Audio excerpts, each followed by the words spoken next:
Episode 3, Coffee, Compliance, and Chuckleheads. We have one Chucklehead that's still trying to fire up his internet. Had a little weather problem, I think. So Eric is on his way. He'll be here shortly. Glad everybody could make it. We're happy to be here again, episode 3. Myself, Sean Weiss, and whatever Eric's doing, sending smoke signals to us about his internet. Sean, It's funny because he he always kind of makes fun of us living where we are, and I know, man. this guy's like in New Jersey, he's in Tampa, Florida, he's in like all these metropolitan areas, and you know, here it is. He's the one that's got absolutely no internet, man. So Hey, I'm I not. feel I feel like Eric's got fiber to his house, okay? And if it's not working, we don't have fiber over here. So, oh, geez, man. But no, I'm definitely glad everybody could make it. And looks like Pam's on. Good to see you, Pam. And hopefully everybody's doing well. It's kind of still crazy times. People have been traveling around. Emily just got back from Alaska, and she said they had these small pocket outbreaks of where people would test, and I guess the COVID's coming back, but it's not like it was before. It's very, very mild symptoms, but enough to make people test positive. And they had quite a few positive tests, and they're still requiring those tests for re-entry and stuff like that back into the country. Yeah, I got no. I was talking to a colleague of mine up in Ohio the other day, and they actually shut schools down where she is, either in Akron or Dayton or somewhere, and they shut the schools down for a week because they had 9 teachers test positive for COVID, and no mas, right?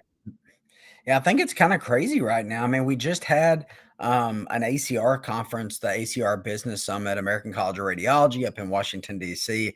And they actually, emails went out after the conference, but they had, I want to say it was 40 plus people test positive. So again, it's not, nobody was hospitalized. It wasn't like that, but also it's just mild symptoms, but still enough to test positive. So maybe this thing kind of just sticks around and it is what it is, kind of.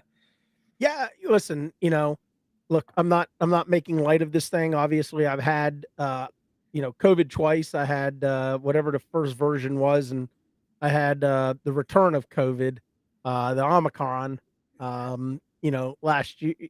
No, was it? Yeah, this year when Jill and we both got it when we came back from Salt Lake City. Well, we were in Montana and we got stuck in Salt Lake City, and we uh, we got it there. But you know, last weekend was Mother's Day weekend. So to all of the wonderful mothers that are out there, thank you for everything you do, keeping your children in line. And I guess if you're married or you have a significant other, keeping somebody like myself or Jordan in line, because we're basically overgrown children. Um, we appreciate you guys, and I hope you had a blessed and joyful Mother's Day. We celebrated my wife Jill and her mother Ginger and my mother Sheila, and took their 81 and 80. And for anybody who's ever been to Atlanta, we took them to Buckhead, to the Lenox Mall, and watching two little 80-year-old and 81-year-old ladies walking through a big old mall like that. They just took their time and they were whispering all kinds of nonsense to each other and having all kinds of fun. But yeah. Um, so Lorianne Gates, Oh, rain in the yes, house. yes, it has. I'm guessing she's asking if it started because we're talking about absolute nonsense. So yeah, it started. So let's get right into it. And Lorianne, so glad you're here for your first time attending with us. Um, you know, I agree, LinkedIn user to years are blending together. So with that said, Jordan, you Yeah, kick us off. yeah, I'll kick us off. I mean, listen, guys, we're in the middle of an interesting time. We know the IPPS, the inpatient proposed rules have come out, and then we're waiting for the outpatient, the OPPS, MPFS. I think we'll see those in the next.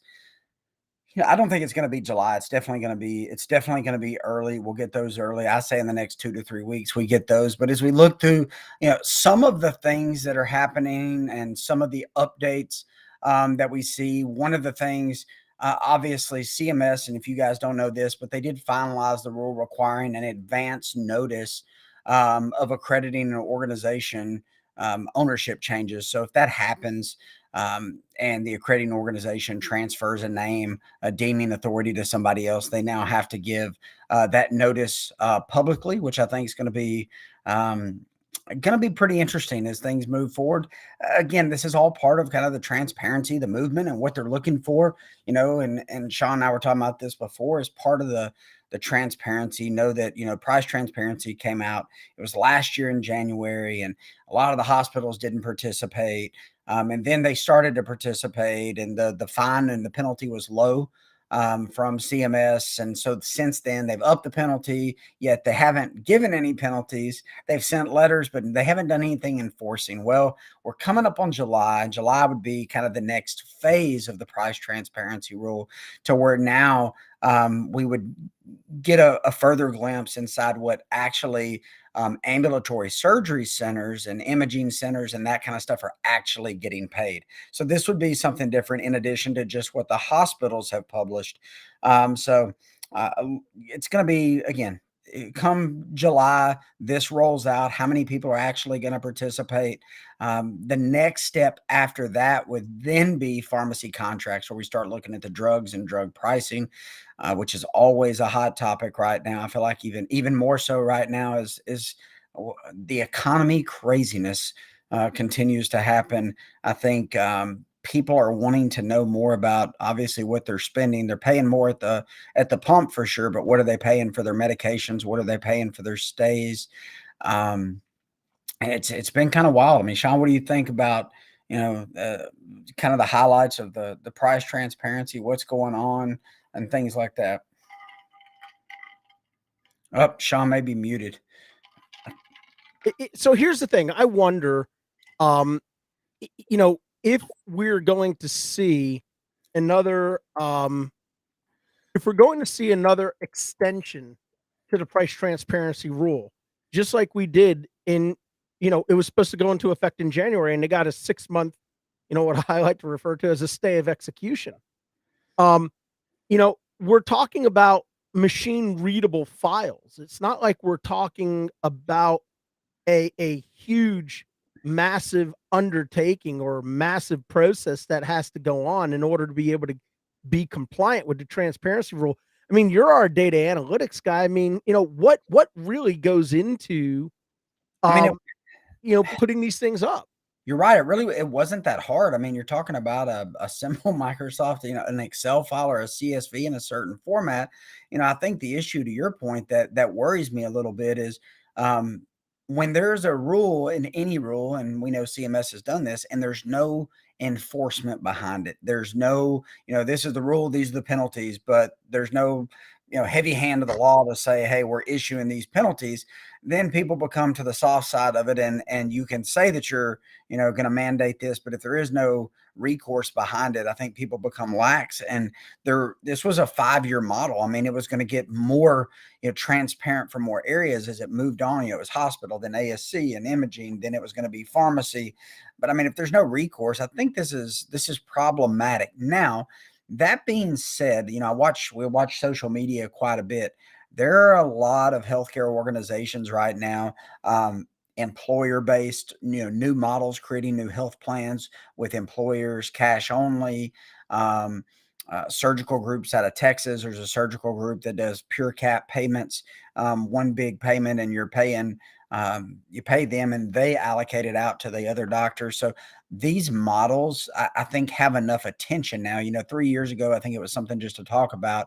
I think there's enough attention on it, and people are keeping enough, fuel to the fire. We've been looking at abstracts, some of the big conferences that are coming up. They continue to have price transparency talks and research. So it's it's going to continue to run. I just think what everybody's looking for is that recourse and that penalty stage, because I think even if it's a $2 million fine, when they start publishing it, what is that? That's what people want to see. I mean, no different today. If you paid attention, the leapfrog scores came out, and I'm like, I mean, number one, that's a cool name, but it's your hospital safety, and it's like your quality measures. Used to all we knew about was Joint Commission, but leapfrog's a big deal, and it's A or A plus. So you're reading social media, and it's like our institution got an A or A plus, and what does that even mean? But it makes people feel good. Isn't Leapfrog like one of those learning devices that It was. for the Yeah, kids or something we played in like kindergarten or something like that? Okay. it was. Hey, it was. Listen, here's for me, here's what it all comes down to. It's accountability. That's what it comes down to. And it's so funny, Jordan, that we're having this conversation right now because earlier today, um, on the Compliance Guy podcast, Terry Fletcher, and I had a conversation about accountability. And we discussed the Government Accountability Office, right? The GAO. And what we were focusing on and what we were talking about during that segment was Medicaid, and the fact that they are not collecting information to be able to determine quality of care that patients are receiving via telehealth. But here's the even more strange part. They're not even monitoring or not monitoring, but collecting data to determine quality of care for in-person visits. Nope. The thing that gets me, and look, I'm candid about stuff. I don't pull punches. We talk about equality. We talk about equitable care, right?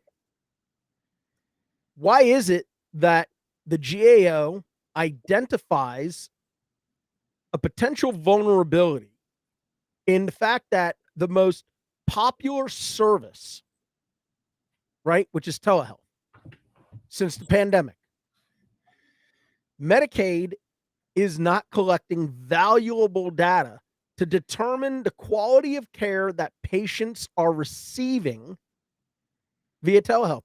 Now, correct me if I'm wrong. Is Medicaid not created for low income or impoverished individuals who otherwise without Medicaid wouldn't have access to care? Not talking about what the quality of care is. I'm talking about access to care. Yep. And that's precisely why it was created, right?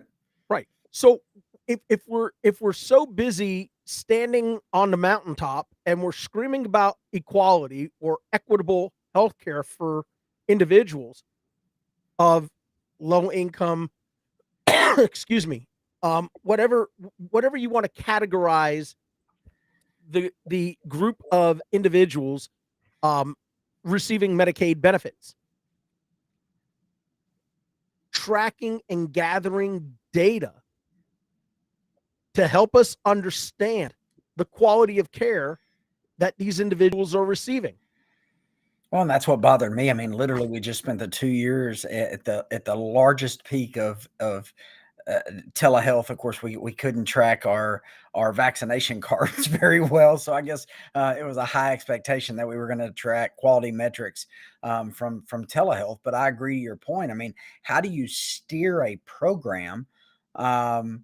That touts itself on access to care. Again, we can't define the level of quality. We don't necessarily know where we are yet. To what we just said, all of a sudden we can, whether it's outpatient, we can give a leapfrog score. We can give this. What does that really mean to the services that are the highest utilization, telehealth? We know that's what's going to carry us. If it wasn't important, and I wasn't going to bring this up, but I might as well just because it's fun. If it wasn't important, the White House doesn't come out yesterday, Kamala Harris and Biden, and say, we're going to mandate, and they gave the list, not mandate, but in a cooperative program of 40 internet providers to make it $30 or less for broadband internet. Now, Are they Hey, using that? you may want to send that to Eric because apparently he has no internet service where he That's is. He can probably use it. That's what I was kind of thinking. I was like, maybe we send it to Eric. But it was very interesting because AT&T was on that list. And what he basically talked about is it's no longer, and they said this in the preface, that high-speed broadband, not Eric's AOL that's still dialing up.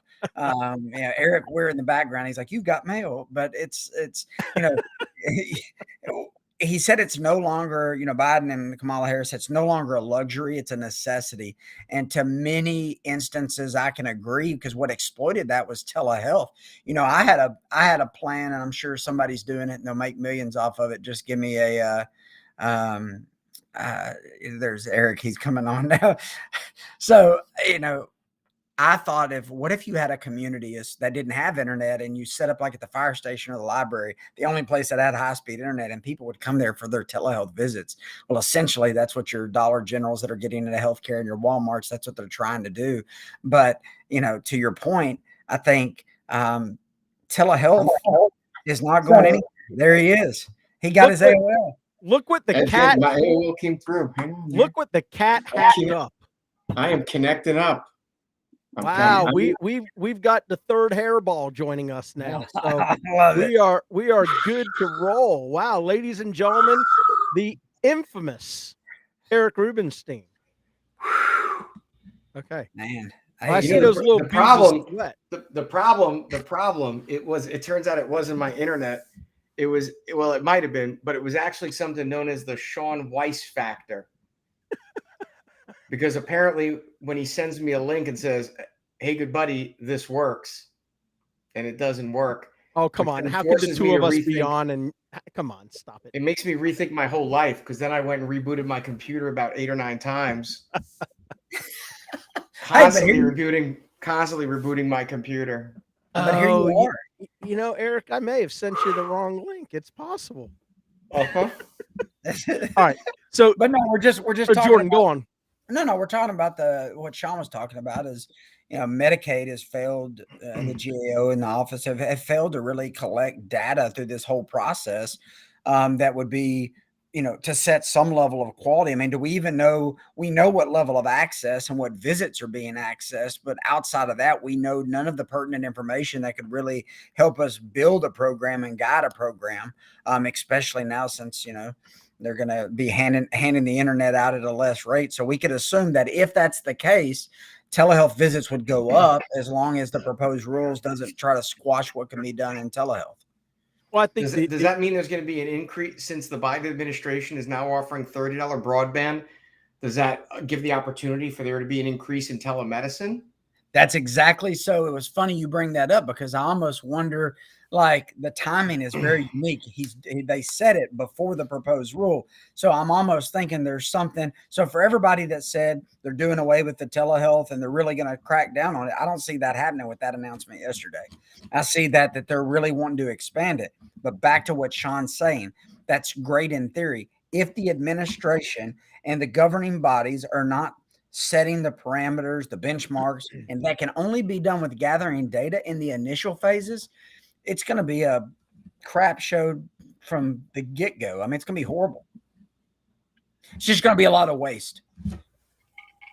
Well, that's what we can depend on for our government is wasteful spending, especially in a day and age where inflation has reached its all-time high. I don't know about you guys, but I will now actually be working from the grave.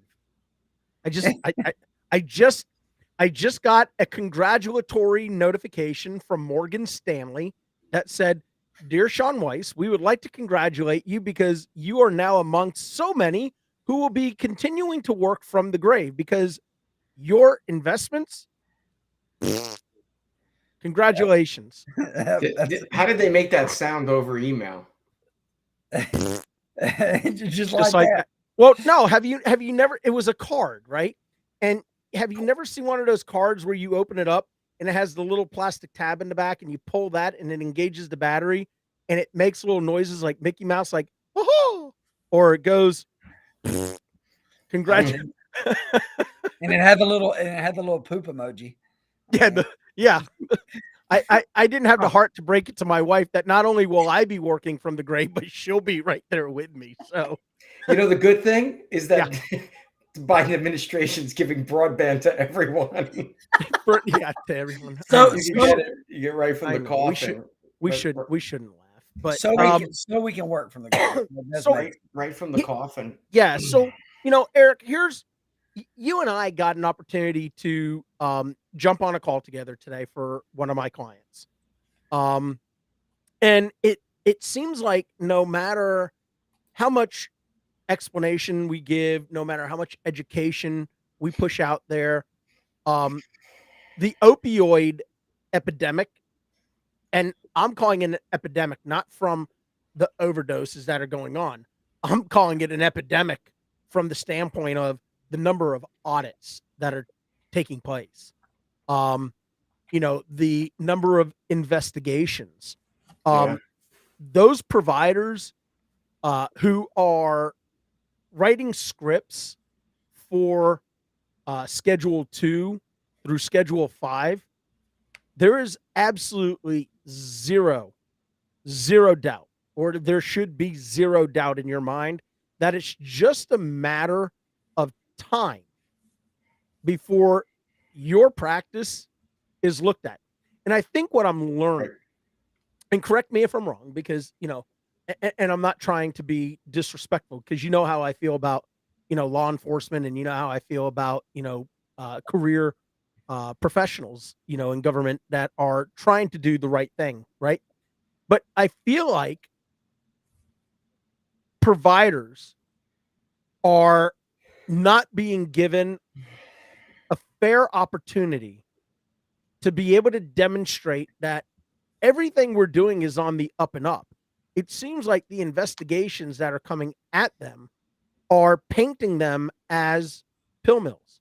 it's an All of overcorrection. And Eric, I guess I would ask, That's a good one. Yeah, that's a good point. Thank you, Jordan. it's an overcorrection. But Eric, who's responsible?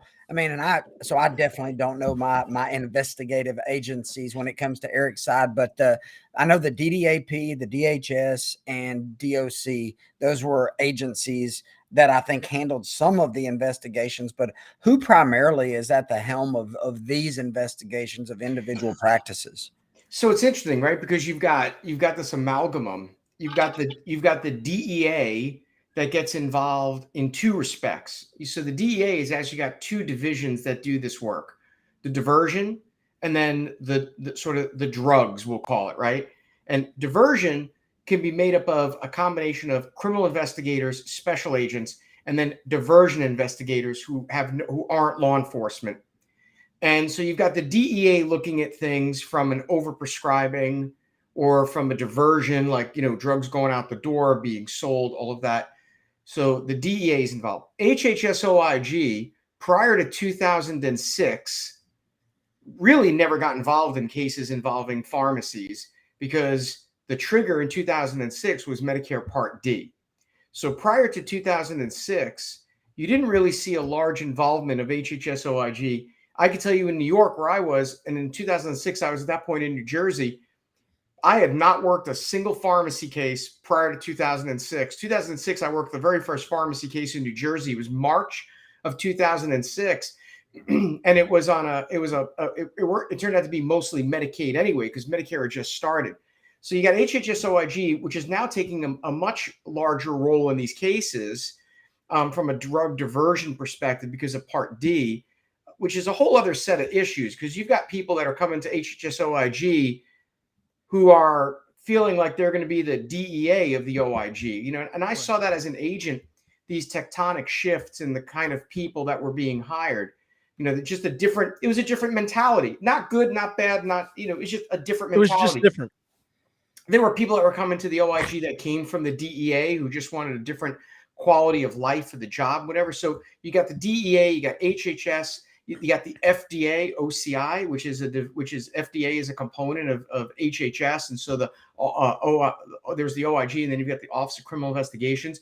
But then you've got, think about the FBI, obviously, because the FBI has jurisdiction over everything other than tax. And so that there are clearly some rubs there between the DEA and the FBI when it comes to jurisdiction and the pieces of the pie. But then you've got, ICE or Homeland Security back in the day when it was customs, they would do drug cases, all the way down to your county and local prosecutors who were doing these pill mill cases and things of that sort. So there really is this amalgam. And depending upon, what the amount of drugs is, what's the kind of drugs. And then on top of that, you've got also the large body of the regulatory organizations, right? So you've got the licensing boards and the different divisions within state licensing. But you brought something up, Sean, that was kind of interesting, and sort of this overcorrection that you talked about, Jordan, is the call we did today was amazing to me in a lot of ways. The least of which was this was a provider group who was sounding an internal alarm over paranoia because they weren't sure if what they were doing was right. And to be honest, we got on the call, and obviously we're not going to be disclosing any of the facts of what they were doing or anything, but Sean texts me and he's like, hey, can you jump on this call real quick? And I get on this call and it goes on for an hour. And you can almost sense this level of panic coming from the practice manager and the main provider in their mind, just this sense of, and I said to them, is all of this panic because something has happened, right? Because that's typically when people hit the panic switch, it's because something has happened. And so the level of panic in their voices, it was really unbelievable. Like Sean is like, can you get on a call right away? And I'm thinking like, Rome is burning, like what's going on here? And I get on the call and I don't think I had more than 5 seconds to get into the call before I had the doctor and the practice manager at the same time, both speaking in a tone of absolute panic, what turned out to be a tone of panic that was entirely internally generated, not even based upon any fact or facts or circumstance or circumstances that would lead one to think, hey, Houston, we have a problem. This was an entirely internally derived set of freak out that was based upon their natural level of paranoia that is coming about from practices. And so, everybody that's now been talking about 2022 is the year of the audit. What I say is, where have you been? First of all, not to say the three of us are fanatics about what we know, but we've been saying these are coming since 2021. And I don't say it's the year of the audit because it's really the era of the audit because it's not going away. No, it's not going. These are not going away. But as a collateral effect, providers, and maybe this is a good thing, as the fraud guy, the glass is always half empty. And for me, I'm saying, is a little bit of paranoia okay? Does this get practices to think about things that they didn't previously think about and get them to operate at a tempo that they didn't previously think about operating? So I agree with you on 98% of everything that you just said. Their paranoia also stems from a UPIC investigation, right? True. So I shouldn't say I disagree with you because I don't. I mean, I agree with everything that you just coughed up. What I think is happening are groups like these that are being targeted. And I think targeted is a proper term to use, right? Because obviously there's an explosion of, problems in the world of opioid. I mean, look, you can go back to the Reagan era for when this first started, really.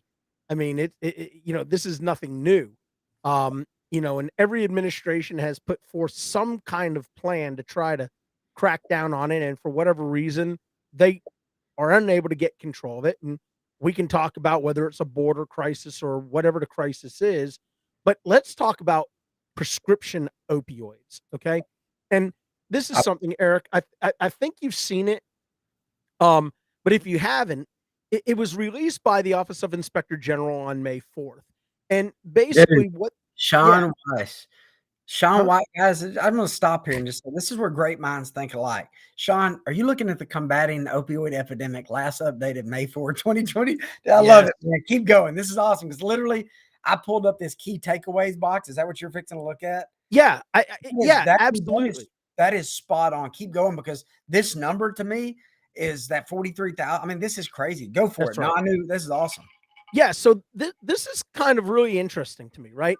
So if you've not seen this, this is an OIG release in the reports and publications, and it's under opioids. It's a featured topic. It's titled, as Jordan just said, "Combating the Opioid Epidemic." And in the key takeaways, it talks about concerns persist about opioid overdoses and Medicare beneficiaries. Okay. Well, first, let's kind of put this into context, at least from my perspective, as a former hospital administrator, as a former practice administrator, in my younger years before I got smart and realized that um, if I didn't figure something else out to do, I was going to be one of those patients quick. Um, Look, how many of these 43,000 that you just alluded to, Jordan, how many of these 43,000 Part D beneficiaries who suffered an opioid overdose was due to their own neglect? Or not neglect, but due to their own oversight, their own mistake that was made. They didn't realize that they had taken their pill in the morning and they wound up taking it 2 hours later. Um, you know, you got to think about patients that, are in their 70s and 80s or 90s that are probably on heart medications, respiratory medications, they're on insulin, they're on Coumadin, whatever it may be, and you have this entire cocktail of medications that they're having to take for their systemic organ disease. And now you throw into it something to help them cope with their pain. And, people get confused. Look, I take nine pills every day. Okay. That's my daily regimen. Coreg, Brilinta, hydrochlorothiazide, lisinopril, amlodipine, Dexilant, atorvastatin, and a baby aspirin, right? And two of those I have to take twice a day. I'm 48 years old, okay? That is a heck of a lot for me to be able to process every single day, making sure I get it right. You add something into it, like 2 weeks ago, I was out, on the tractor or doing some work, right? And didn't feel great the next day. And what did I do? I had to add a Robaxin, you know, and the, in my mind, I took the Robaxin and then, like a couple of hours later, I was thinking to myself, God, man, I'm still hurting. Did I even take that? And then I had to ask Jill, did I take that pink pill? And then I took another one. And guess what? I slept for 24 hours. I mean, so, I understand we have an opioid problem, but is it really based on right now, the number of pills that a legitimate provider is prescribing for a patient? Or do we have a more systemic problem, which is a lack of oversight for the patients and how they're administering, how they're taking their medications? Because again, it says nearly 1 in 4 Part D beneficiaries received opioids. Okay, no big surprise there. I mean, we're talking about, Medicare age people who have lived a long life who are hurting. They got osteoporosis, they've had broken bones, whatever it is. They served in wars, they were mechanics, servers, pilots, whatever they were. So I'll wrap it up right here. The thing that Medicare is or OIG is talking about is the fact that not only are these Medicare beneficiaries overdosing on their opioids, but they're not getting access to reversal drugs for overdose in an expedient manner. And is that not maybe more of the problem than just targeting physicians because they're writing legitimate scripts for their patients? I get the pill mills and all that stuff, but that's a tiny fraction of the population. Right. Well, it's interesting. While we're sitting here, I'm doing a little bit of Googling, and what I'm finding is, so first of all, naloxone is generally not covered by Medicare. That's right. So you look, it's a very cheap drug. And if anybody has ever seen a Narcan reversal, I have. It's unbelievable. I was an EMT and a paramedic for about 30 years. I was my OIG office in New York. I was the guy responsible for doing all the CPR first aid training and all of that stuff. But, recently I was on a flight from Orlando to Philly. And before we pulled away from the gate, the guy in the last seat decided to go in the bathroom and overdose. And, went out to his seat and had himself a situation. And, I'm in the back helping, thanks to the airline. I got a free flight for doing it. But, they called and they said, if anybody has medical training, we have a medical emergency. And now tell the truth, Eric, because I see you're laughing. When they announced the medical emergency, were you the guy who stood up and said, I'll do it, but I want a free flight? Right. I might have said, well, hold on. Like, what's the problem? Am I delivering a baby, or like, what is the guy having a missing arm? Like, I got stuff to do. Like, what am I going to do? I had to do that with one of my EMT buddies on a flight going from LA to Honolulu, about 18 years ago. Yeah. We were the only two on the plane, who had medical background, field medic training. And we wound up delivering a baby halfway over the Pacific. Yeah, so I got to do CPR over the Pacific for about 2 hours once. That was a great one. So I guess maybe I'm just a magnet for these things. But so the point is that the paramedic came on the plane. By the way, they have everything that you could possibly need to run a small trauma or a cardiac arrest. The one thing that they do not have on the plane, Narcan. Couldn't believe it. Did not have Narcan. So the point of this a little bit is that the Medicare population, Narcan is not a Medicare covered drug. It is very cheap. You could go buy it over the counter, so, there's that. But I think a little bit of the larger issue is that as a country, the responsibility for dealing with medical issues is take a pill and move on. I use a member of my family, my father, as an example. My father's he's 80 years old. He's had a couple of bouts of cancer. He's having, this is a number of years ago, he's having terrible back pain. Can't figure out what it is. He's got a heart condition. He's in his mid 70s at the time. He's had a heart attack. He's had, a whole bunch of stuff done. He goes to this telemedicine doctor, he goes to a pain management doctor. I can't get telefraud out of my head. He goes to a pain management doctor in New York. He comes home. He says, oh yeah, I had an epidural. I'm like, okay, how do you feel? He's like, oh, a car service came and got me, drove me to the ambulatory surgical center. So he lives in New York. The ambulatory surgical center was in New Jersey. A car service came and picked him up and brought him. They gave him the epidural, and the pain management doctor gave him a couple of prescriptions. So, oh, what did you get? Well, they gave me this medicine called fentanyl in a patch, told me to wear this patch for 3 days. And by the way, if I have any breakthrough pain, she told me to take this Percocet. I said, Dad, are you out of your mind? Like, you have a heart condition. You're in your 70s. You shouldn't be doing this. And, so the problem with that is that you've got, every state has the prescription drug monitoring program, sometimes known as the PDMP or the PMP. Physicians who are prescribing opioids are required under their CDS license, which is issued by the state through the DEA, to check that box. Pharmacies are supposed to check that box.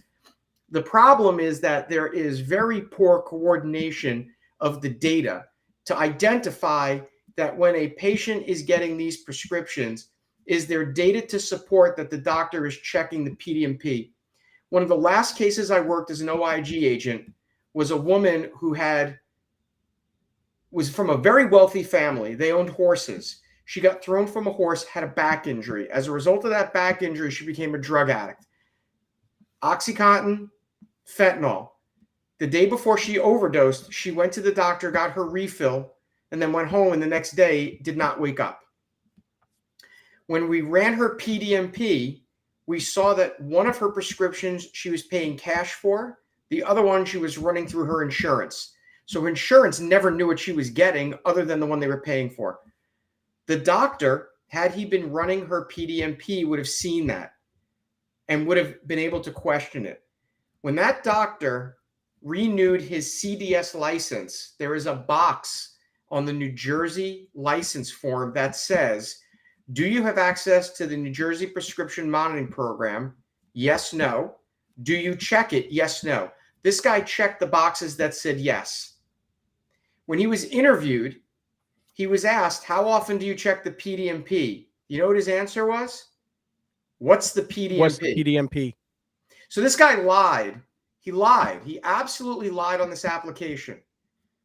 Well, and go ahead, Eric. Go ahead. Had there been someone who just looked at that piece of paper and checked, if he checks the box, just look and see, is he got a PDMP username and password, and when was the last time he went in, he would have never gotten his license. He would have never gotten that schedule, that DA, because he would have, that application he lied on.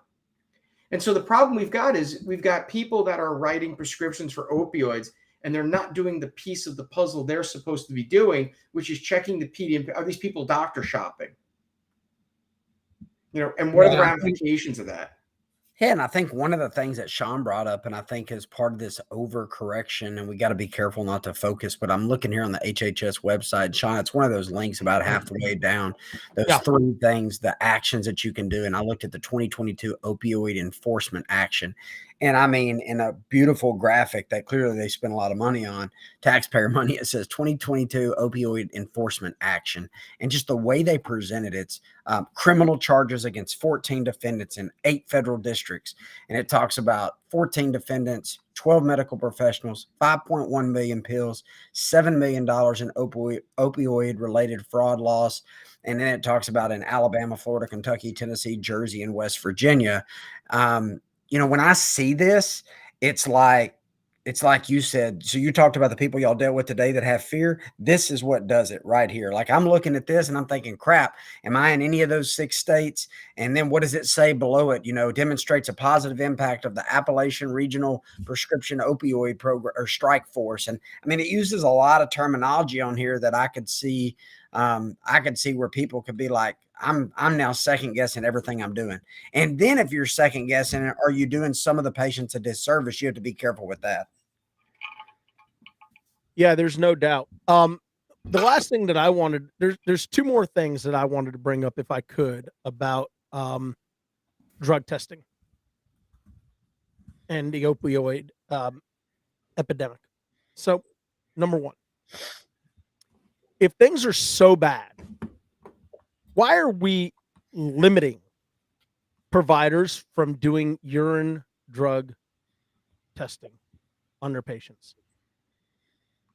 Why are we putting such incredulous restrictions on providers to limit them on how many presumptives, how many definitives?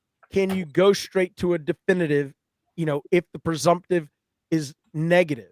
You know, what is my recourse? I mean, it doesn't make sense, you know, to me that we are targeting providers for their prescribing habits, and we're expected to engage patients by having contracts, right?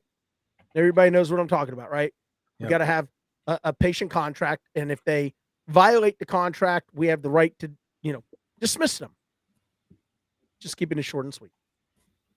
Why then are providers being limited in the urine drug testing that they can perform? I mean, can anybody please help me understand this? Well, if you read there's a document that was put out within the past couple of years from the Society of Addiction Medicine, or I forget the exact title of it, and it really speaks to the random drug testing, and it talks about random being once every 3 days, or well, it starts off with targeted on a cadence of once every 3 days.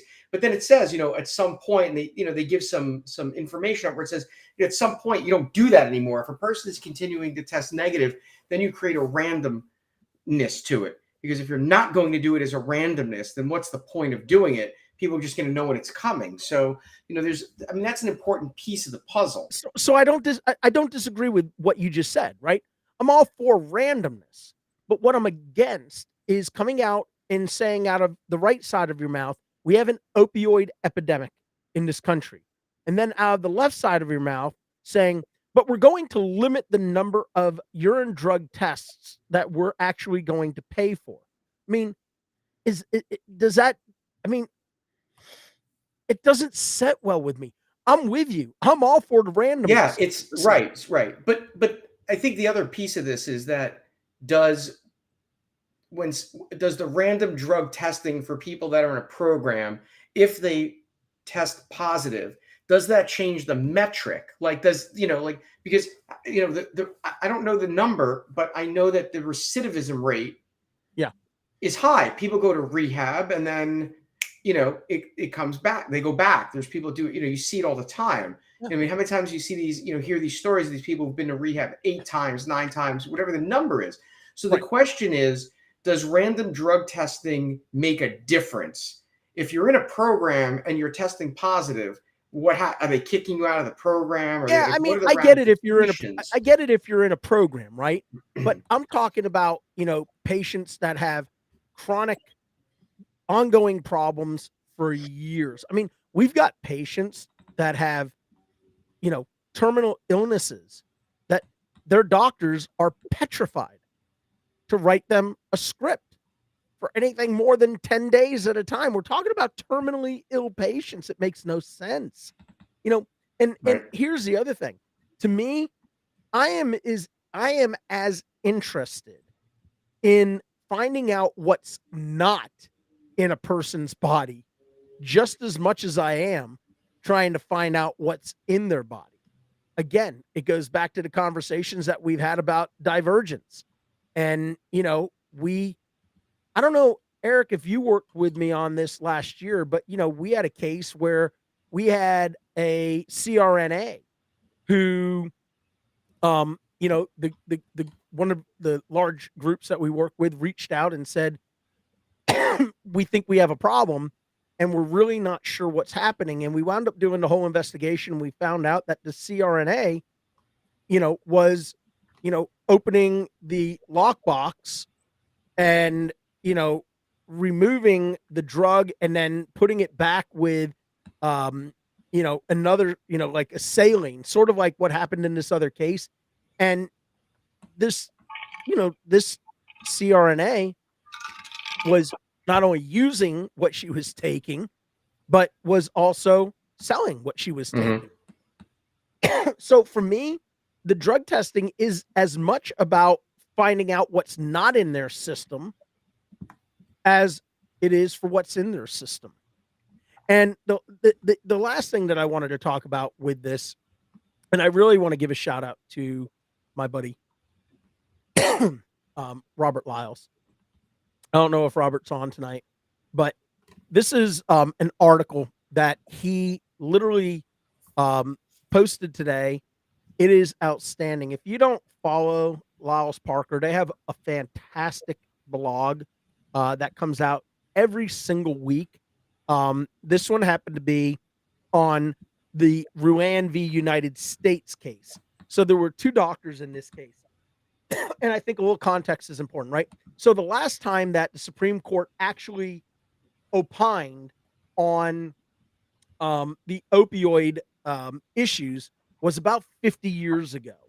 And in this case, there happened to be 2 physicians that were targeted as part of the government, the DEA's investigation.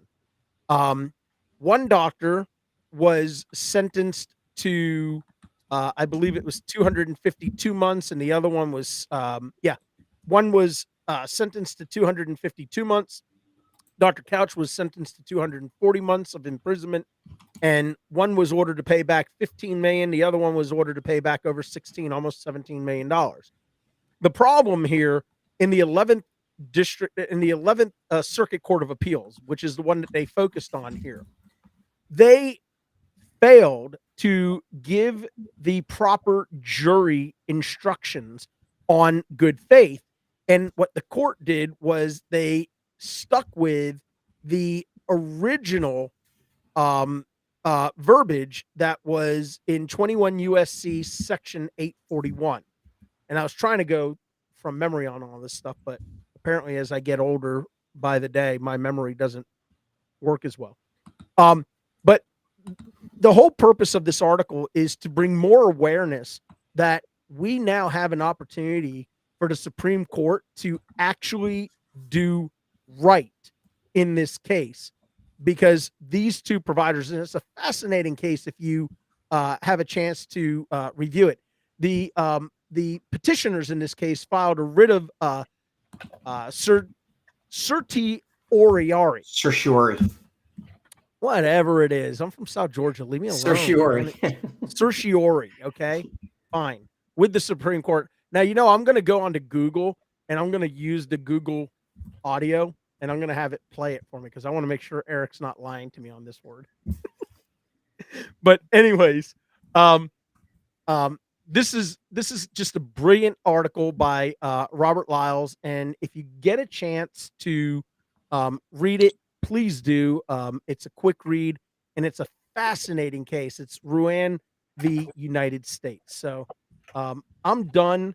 I'll come off of my soapbox about the opioid situation. I'm sure they're going to continue, but I'll leave it there for now. So Jordan, Eric, what else we have on the agenda tonight? Anything good in the last 2 minutes?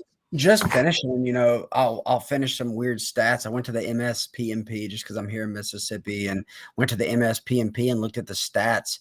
And of course, the latest updates were up and through 2020, but it said 404,618 total prescriptions in 2020 for opioids, 443 overdose deaths in 2020, and to Eric's point, 2,065 administrations of naloxone.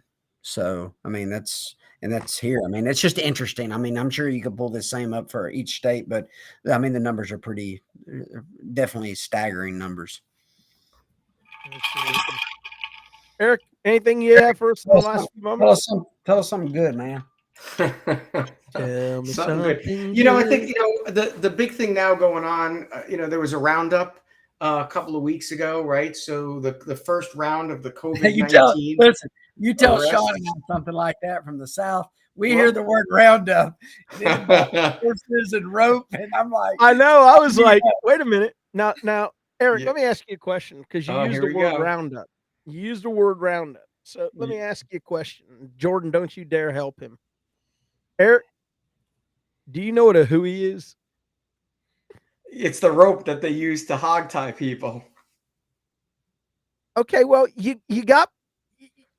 I'm impressed. I'm impressed. So a hooey is actually the loop that they tie around the steer, to hold their legs together. But just so you realize how screwed up my mind is, I said it's the rope that they use to hogtie people.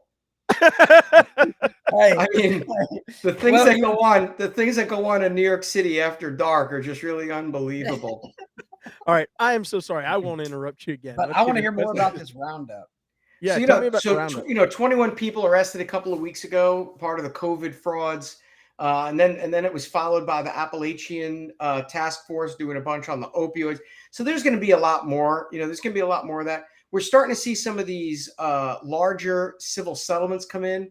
The one that's a little bit fascinating to me, and we don't really have a lot of time to talk about it, is there was a civil settlement just last week or a week or so ago for about $22 million involving PillPack, which is now owned by Amazon.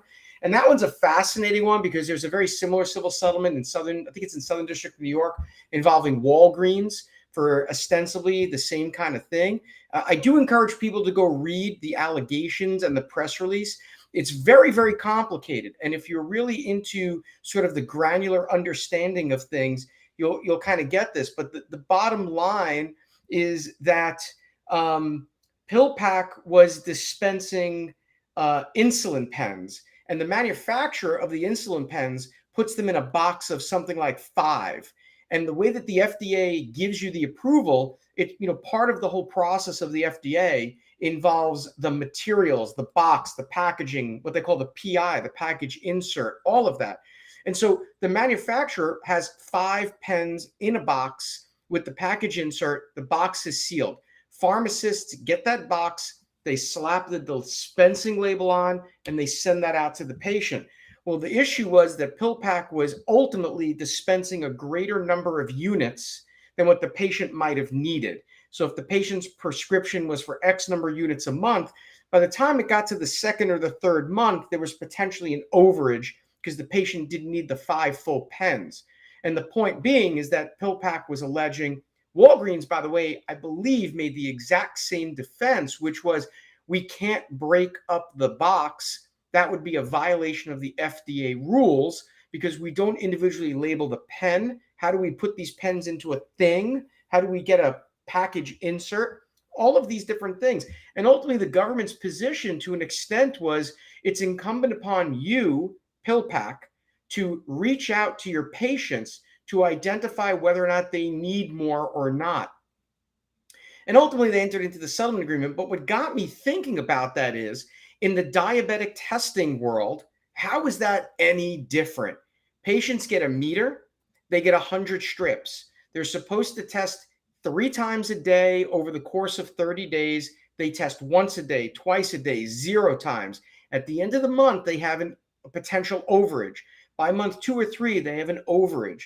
So why is it that in the diabetic testing world, patients aren't, that requirement isn't there, but it was there for PillPack with the diabetic, with the insulin needles? And to me, it was just an interesting thing because you've got these sort of two, if we go back to the PillPack piece, we've got these two competing pieces. The FDA says one thing, but then when you're submitting a claim for an overage of the amount of insulin that you need, you've got the causing or should have known to a false claim, where PillPack, they're saying, had a responsibility as a pharmacy to make calls to patients to say, do you need this or do you not need this? Which would have really required them to make potentially thousands of calls a day. I don't know how many people are using PillPack, but potentially you're talking hundreds or thousands of calls a day over the course of a month, right? So, it was an interesting case for me. I do encourage people to read the Walgreens settlement because it's very similar. Do I think that there's going to be others? Probably, because now you've got 2 cases that are hitting precedent, right? Now it's just a matter of going in and finding some actuary to do a little bit of math on the Part D side. Yep. That's pretty interesting. Yeah, no, I Very think it is. I mean, I think it's also the difference in the cost of those paper testing strips versus the cost of those pens. So I feel like the higher the stakes, right, the more focused that they would be. Now it shouldn't be that way, right? It should be the rule regardless of cost, but maybe that's part of it. I don't know. It's a good point. All right. Well, we finished 2 minutes early. That's what I'm talking about. Eric, you basically finished, 20 minutes. I'm getting a hoey. Is it a hoey or a who? What is it? What? You got to be careful. After dark, at certain hours of the time, it could be a hoey. But at some point, we're gonna have to have like a Chuckleheads greatest moments or something like that, because that for me was a great moment. Well, as I've said to my friend Sean, everybody wants to wear Carhartt until it's time to do Carhartt things. And so, this falls into that category. Everybody wants to wear a Carhartt until it's time to go and dig the ditch, plant the tree, drive the tractor, do whatever has to be done that involves wearing the Carhartt. So that's right. That's right. I like it. Well, I like it. I know Eric's going to be making his way up here in the fall. We've already got a pair of overalls picked out for him and a pair of muck boots. I know you don't know what muck boots are. We're there. And it is pronounced hooey. Hoey would be what you find in New York City. So hooies are what we do in the South. All right. So, ladies and gentlemen, before we get ourselves in any more trouble, I want to say thank y'all so much for joining in with Eric, Jordan, and myself. The Chuckleheads will look forward to being back again next week. We'll have all brand new material, all brand new things to be able to talk about. As always, thanks so much for tuning in, logging on, and just hanging out with us for a little while. Next week, we should be back at our normal scheduled time of 5 p.m. Eastern. Look for us then. We'll make sure that we put out some marketing and advertising prior to the show a couple of days in advance. But until then, y'all take care. Hey, Sean, you gotta say, you gotta be good. More importantly, there it is, Sean. Come on, man. That's You gonna you. make me Each say it? other. Yeah. Be good to yourself, but more importantly, be good to each other. Boom. There it is. Take care.